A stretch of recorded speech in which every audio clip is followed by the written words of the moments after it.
إلا بالله العلي العظيم.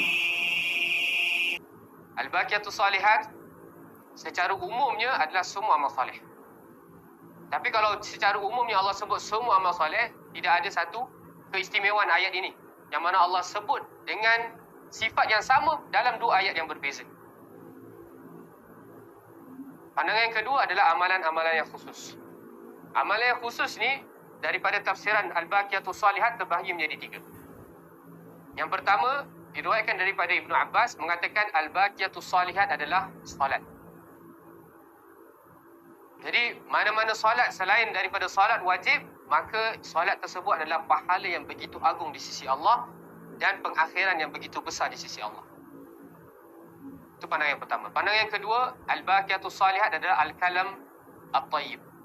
Al-Kalamu At-Tayyib, perkataan yang baik. Setiap perkataan yang baik yang kita utarakan ketika kita berbicara, maka ketika itu merupakan satu amal soleh, pahalanya adalah pahala yang terbaik di sisi Allah dan pengakhirannya adalah pengakhiran yang terbaik di sisi Allah. Tapi yang paling rajih sekali adalah pandangan yang ketiga. Apa dia? Nabi sebut dalam hadis, Al-Baqiyatus Salihat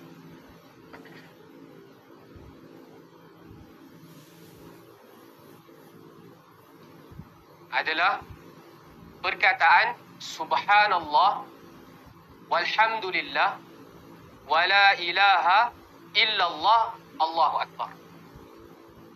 Subhanallah tasbih, walhamdulillah tahmid, wala ilaha illallah tahlil, wallahu akbar takbir. Dan ada riwayat tambahan, wala haula wala quwwata illa billah. Apa dia tu? Tadi ada tasbih, tahmid, tahlil, takbir, la haula wala quwwata illa billah. Apa dia? Hauqalah.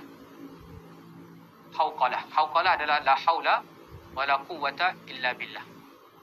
5 zikir ini adalah zikir yang paling terbaik pahalanya di sisi Allah setelah amalan-amalan wajib dan qiraatul Quran.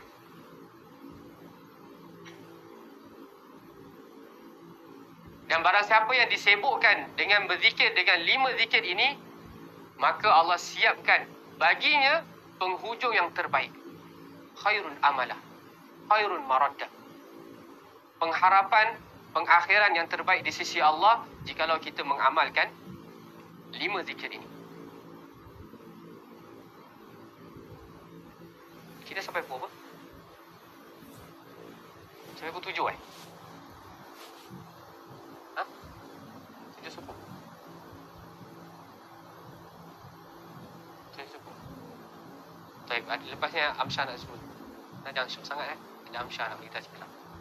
Okey, Ana simpulkan.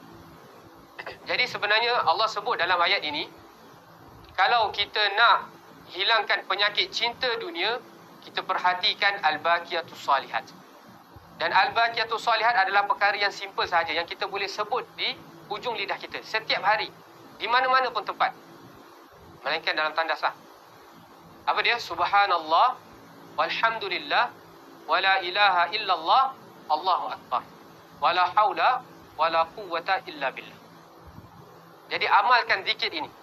Jadikan satu rutin dibacakan sebanyak mana yang mungkin, kerana zikir inilah Al-Baqiyatus Salihat, amalan yang kelak akan kekal bersama kita, yang akan menemani kita sampai kita dimasukkan ke dalam syurga oleh Allah Subhanahu Wa Taala. Cuma persoalannya, kenapa zikir ini boleh menyebabkan kita hilangkan penyakit cinta dunia? First sekali Allah mulakan dengan tasbih dan tahmid. Sebenarnya tasbih dan tahmid kita panjatkan kepada Allah, di situlah kita sedang membersihkan hati kita, kita sedang membersihkan tujuan kita diciptakan di atas muka bumi ini. Kita sebut Subhanallah, maksud dia apa? Maha suci Allah. Kemudian kita menafikan segala bentuk kekurangan yang disandarkan kepada Allah. Apabila kita dah hilangkan semua bentuk kekurangan, barulah kita menetapkan segala bentuk kemuliaan, kesempurnaan bagi Allah dengan sebutan apa? Alhamdulillah. Jadi sebenarnya Subhanallah walhamdulillah adalah nafyu dan isbat. Dan penafian dan isbat, penafian segala bentuk kekurangan dan mengisbatkan segala bentuk kesempurnaan bagi Allah dalam segala urusan yang ia dirangkumi dalam 5 perkara. Saya ulang balik, kita menafikan segala bentuk kekurangan daripada Allah dan menetapkan segala bentuk kemuliaan, kesempurnaan hanya untuk Allah dalam 5 perkara asas. First sekali, dalam perkara apa? Rububiyatullah. Sifat ketuhanan Allah. Allah sebagai pencipta kita, Allah sebagai pemilik jiwa dan raga dan semua apa yang ada di sisi kita, dan Allah lah pentadbir, pengurus segala urusan kehidupan kita. Kita menafikan segala bentuk. Rasanya hati kita ni ada orang lain yang dapat memberikan kita rezeki. Kita menafikan segala bentuk adanya rasa dalam hati kita ni ada orang yang boleh bantu dan mengurusi urusan kita. Kita menafikan semua bentuk itu. Akhirnya kita menetapkan hanya Allah sahaja yang dapat mengurus, yang dapat mensihatkan, yang dapat memberikan rezeki. Dengan perkataan apa? Dengan perkataan kita sebut subhanallah walhamdulillah. Nampak tak? Asar dia. Yang kedua, kita sebut subhanallah, menafikan segala bentuk kekurangan bagi Allah. Alhamdulillah, menetapkan kesempurnaan bagi Allah dalam urusan uluhiyah. Peribadahan hanya untuk Allah. Kita solat, kita bangun malam, kita berpuasa di siang hari, kita menjaga lisan, kita berdakwah, kita mentaati suami, kita menyayangi isteri. Semua itu kita buat hanya untuk Allah. Kita menafikan segala bentuk kekurangan yang kita sandarkan kepada makhluk, yang kita sandarkan kepada Allah. Dan kita menetapkan semua keistimewaan, semua kemuliaan, kesempurnaan hanya Allah yang layak kita sembah. Itulah tujuan kita diciptakan. Itu yang kedua. Yang ketiga, dalam nama-nama dan sifat-sifat Allah. Kita sebut subhanallah walhamdulillah, bukan sekadar kita sebut di mulut sahaja. Wajib kita hadirkan dalam hati kita ni. Kita menafikan segala bentuk kekurangan yang disandarkan kepada Allah dan menetapkan semua nama-nama Allah adalah nama-nama yang terbaik. Semua sifat-sifat Allah yang Allah sandarkan bagi dirinya adalah sifat yang paling terbaik. Dengan perkataan kita sebut subhanallah walhamdulillah. Subhanallah walhamdulillah. Kemudian yang keempat, kita menyebut subhanallah walhamdulillah. Dalam hati kita merasakan bahawa bentuk kesempurnaan jauh daripada kekurangan dalam setiap hukum syariat yang Allah tetapkan bagi manusia. Percayalah, kalau kita sebut perkataan ini dengan menghadirkan perasaan ini, lama-kelamaan cinta dunia itu akan terhakis. Dan yang kelima, kita sebut subhanallah walhamdulillah dan perasaan kita menetapkan kesempurnaan hanya milik Allah dan segala kekurangan tidak disandarkan kepada Allah. Maha suci Allah dalam urusan takdir.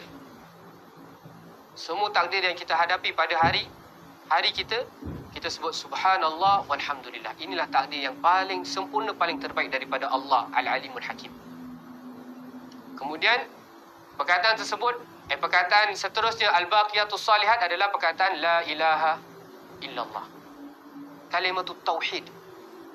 Kita menafikan segala bentuk peribadahan dan hanya mengisbatkan yang layak disembah hanyalah Allah. Kemudian kita sebut setelah tahlil adalah takbir. Allahu Akbar.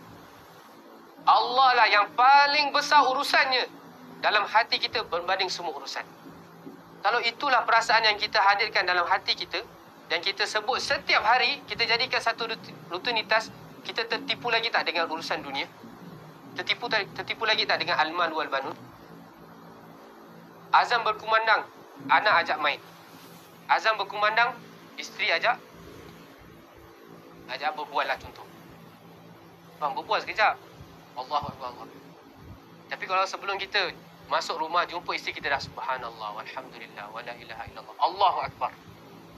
Sebab tu Nabi, diriwayatkan oleh Aisyah, apabila di kemenangan azan, seakan-akan Nabi dah tak kenal dah dengan ahli keluarga yang ada di sekitarnya. Yang mana sebelum tu Nabi bergurau senda, bergelak ketawa. Tapi bila dengar azan je, Allahu Akbar. Allah lah urusan yang paling besar. Dan 4 perkataan inilah yang menyebabkan ikrar kita setiap hari kepada Allah, iyyaka na'budu, menjadi bertambah dan bertambah. Ikrar yang kita setiap hari sebut di hadapan Allah ketika kita bermunajat dalam solat, iyyaka na'budu, hanya kepada Engkau lah aku menyembah, dikuatkan dengan 3 lafaz ini. Subhanallah, walhamdulillah, wala ilaha illallah, Allahu Akbar. Kemudian diikuti dengan perkataan la haula wala quwwata illa billah, tidak ada daya dan kekuatan melainkan hanya dengan Allah. Itu merupakan kekuatan kita untuk menetapkan ikrar kita di hadapan Allah dalam lafaz wa iyyaka nasta'in, tawakal. Jadi saya wasiatkan kepada diri saya dan semua, perbanyakkan untuk kita sebut al-baqiyatus salihat. Kalau mungkin kita dah penat baca Al-Quran, kita dah tak tahu lagi nak buat apa lagi amal soleh pada malam 10 malam terakhir ni, perbanyakkan subhanallah. Tapi jangan hanya sekadar sebutan di lisan sahaja. Hadirkan dengan hati dan perasaan yang kita sebut tadi. Baik.